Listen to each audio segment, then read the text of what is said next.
Hi friends, first ఎల్లిపాయలు వేసుకోవాలి. తర్వాత ఎల్లిపాయలు ఫ్రై చేసుకొని కారం 2 స్పూన్లు, ఉప్పు, ధనియాల పొడి, చికెన్ మసాలా, అల్లం, పెరుగు, పచ్చిమిర్చి, కొత్తిమీర, పుదీనా, ఉల్లిపాయలు, ఫ్రైడ్ ఆనియన్స్ వేసుకోవాలి. కస్తూరి మెంతి,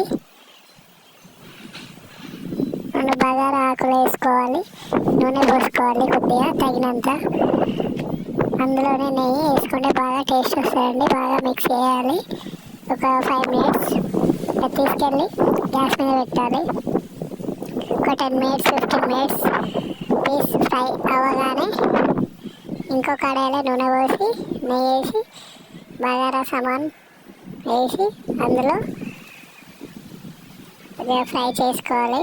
పచ్చిమిర్చి వేసుకోవాలి. వాటర్ 1 గ్లాస్ బియ్యానికి 2 గ్లాస్ వాటర్ వేసుకోవాలి.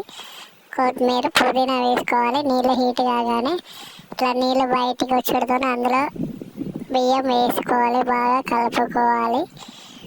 అందులో చికెన్ రెడీ అయింది, దాని మీద వేసుకోవాలి. రైస్ ఒక 70% 80% ఉడకగానే మీదకెళ్ళి ఫుడ్ కలర్, ఫ్రైడ్ ఆనియన్స్ వేసుకోవాలి.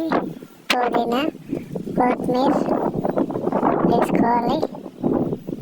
మళ్ళీ గ్యాస్ మీద పెట్టాలి. ఒక 10 to 15 మినిట్స్. మీద ఏదన్నా బరువైంది ఏమైనా ఫ్లేవర్ బయటికి వెళ్ళకుండా పెట్టి 10 మినిట్స్ 15 మినిట్స్ తర్వాత తీయండి. వేడి వేడి బిర్యానీ రెడీ. అంతే అండి, సింపుల్. ఇంట్లోనే చేసుకొని తినొచ్చు.